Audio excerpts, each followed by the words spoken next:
Welcome into Rover Sports, the show here. We are on 6:10 a.m. ESPN Radio here in Philadelphia on Wednesdays from 7 to 8.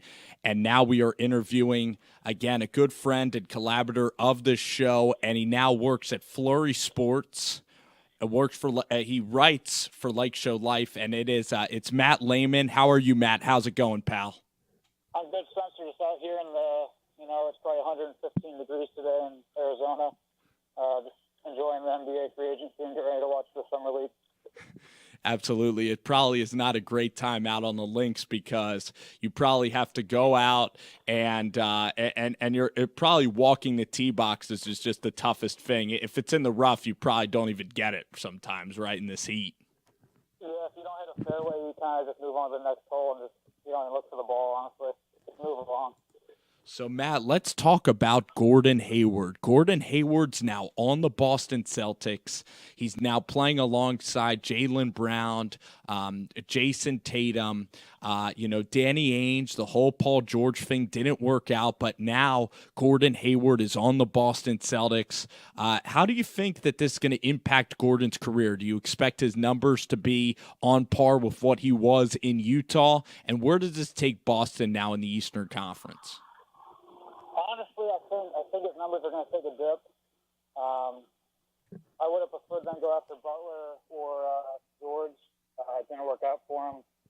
And then they've just recently traded Bradley as well. I think that's a big loss for them defensively. I just don't think this puts them over the top from the Cavs. But I guess we'll see. I think they'll still get the first or second seed just because the Cavs don't necessarily look for that in the regular season, but we'll see what happens. And so Gordon Hayward now with the Boston Celtics. I mean, Matt, did you think it was a big miss on Indiana's part not to trade with Boston? And why do you think they traded with Oklahoma City? Do you think Boston missed out on Paul George and they could have got him? Yeah, I mean, you look at what the Oklahoma City Thunder gave up, and it wasn't really much at all. I feel like they could have made that move,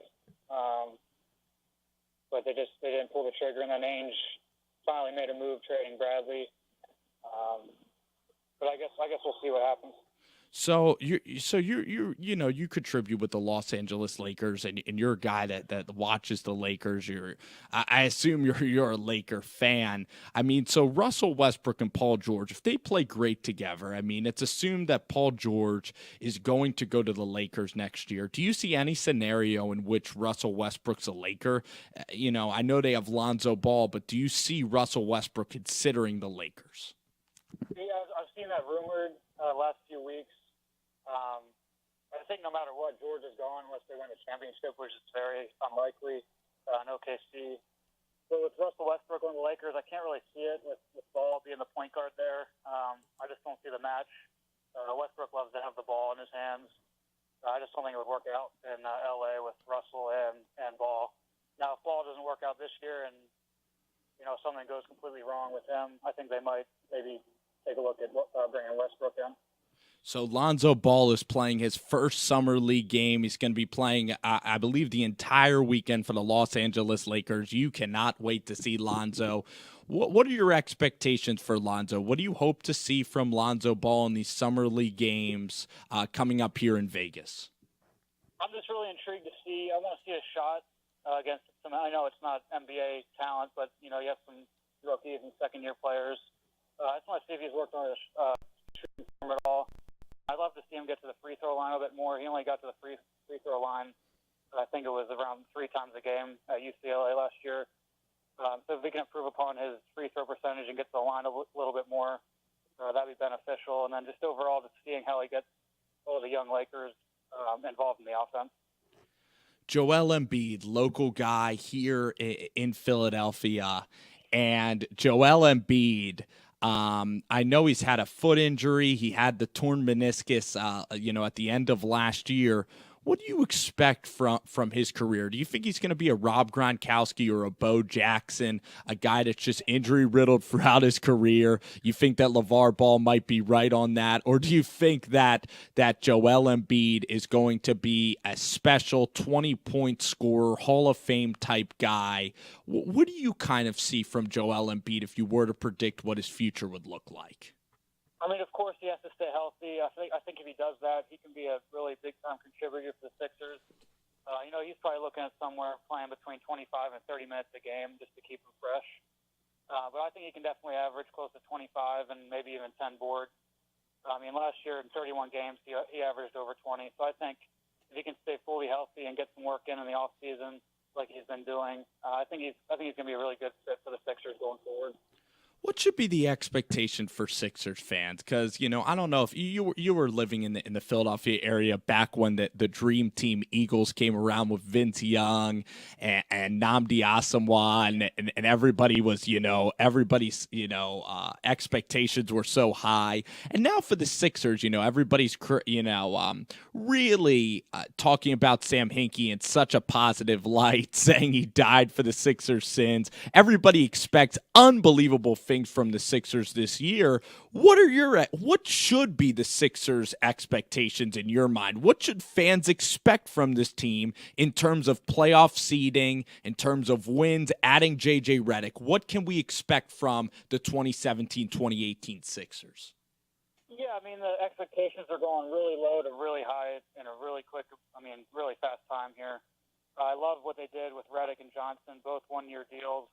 So there's really no risk at all if they backfire this year. They'll be gone next year. They'll get that cap space back. But I think realistically they can get a 6 or 7 seed. Things would have to go right. Everyone has to stay healthy. Going back to Embiid, if he can stay healthy throughout the year with Fultz, Covington, with those guys, I think they can definitely be a contender for the 6 or 7 spots in the East. One of the more intriguing teams in the NBA, and we were talking about this in our pre-production meeting, is Sacramento. They get the guys from the Grizzlies. They get Vince. They get Zach Randolph, George Hill. What do you think about the direction of the Sacramento Kings? What's your outlook on their offseason? I know a lot of people haven't liked what they've seen, but I have nothing but praise for them. Going out on a limb here, I think they could realistically contend for the 8th spot this season in the West. I know that sounds crazy, but I believe it. They have Zach Randolph now to mentor Harry Giles, some of their younger guys. They have George Hill to mentor De'Aaron Fox, whether or not Hill is going to start. I believe he would, making $57 million. But then later in the year, you could possibly see Hill and Fox both starting. And then you have Vince Carter, another good veteran guy. I think they could definitely contend for the 8th spot in the West. You know what, Matt? And everybody's talking about Minnesota. I mean, people talk about DeMarcus Cousins and the Pelicans, but I'm not sure about Drew Holiday and Anthony Davis. I mean, would you rather be buying Pelicans stock or King stock right now? I don't like what the Pelicans have done at all. They're tying up all that money in Holiday. He's a mediocre guard at best. And they're paying him way too much money. I'm not impressed with their bench at all. I'm all in on Minnesota. I think they're going to be in the playoffs, and I'd lean towards Sacramento, and we'll even see what the Lakers can do. But I'm just not really feeling the Pelicans going into this season. And Matt, you know what I thought was a huge blessing in disguise? I don't know why teams were so interested in Otto Porter. I mean, this guy's been hurt most of his career. I just don't understand it. And for the Kings, I kind of loved what they did, like you were talking about here, because they signed these veteran guys that are actually mature, actually winners in Zach Randolph and Vince Carter. And then when Vince and Zach go on, to retire, then, De'Aaron Fox is going to be able to take over the team. Like George Hill's going to split minutes with Fox, and you're not tying up that money. So I think the Kings are actually building the right way. When you're a young team, team, Matt, don't you think that you just shouldn't spend money on free agents? You should build through the draft, let the kids progress, and then when you're ready, like Boston is ready, then you can make a splash. When the dinner's ready, then serve the dinner, But how lucky are the Kings that Otto decides to go to Brooklyn, and boy, oh boy, Brooklyn, they never cease to amaze me with dumb moves, man. The Brooklyn Nets. That move by the Nets is ridiculous. They're desperate to do something. Maybe it works out. I just don't think Porter's proven enough. But yeah, going back to the Kings, previous years before this, they've kind of had just a bunch of young kids not knowing what they're doing in Sacramento. They had Rudy Gay, who hasn't been the best leader for them, for those young guys. But now I think they're definitely bringing in the right people, and they're definitely moving in the right direction. Nick Young going to the Warriors, does he ruin the Warriors' chemistry, or you think he just simply buys in like JaVale McGee did last year? If JaVale McGee can buy in, I think you can make anybody buy in, to be honest. Yeah, we'll see. I think he's one of the top three-point shooters, I believe. So we'll see if he can buy into the chemistry there. And they also got Casper, I believe, another really good three-point shooter. Mm-hmm. The rich is just getting richer, and they're getting better. They're going to be even tougher this coming year. Out of these, free agent pairings, you now have Jimmy Butler joining Andrew Wiggins. You have Chris Paul, James Harden together, and Russell Westbrook and Paul George. Which one of those, pairings do you trust the least? Like, do you see any fights breaking out, chemistry-wise between the pairings I just mentioned? Which one is least likely to work out? That's a tough one. I want to touch on the Rockets a little bit first if I can. Of course. I think getting Paul and Harden is going to be huge for Harden. You could tell come end of the season last year, he was completely gassed in the playoffs. He was fourth in usage rank during the regular season. I think Paul's just going to take a lot of pressure off him, and then Harden's just going to be fresh in the playoffs, where hopefully they can take the Warriors to maybe 6 games. If things go right, maybe even 7. But I love what the Rockets are doing. They added P.J. Tucker as well, a tough guy off the bench. But between all those combos, I'd probably have to say probably Butler and Wiggins, just because Wiggins isn't completely what's the word I'm looking for? He's not completely proven yet. Yeah. Butler's been around, but he's also been considered a cancer in the clubhouse when he was with Chicago. So I'd have to put my money on them if there was a fight to break out. Fist fight in Minnesota, That's what we're banking on here in Rover Sports. That's what we want to see.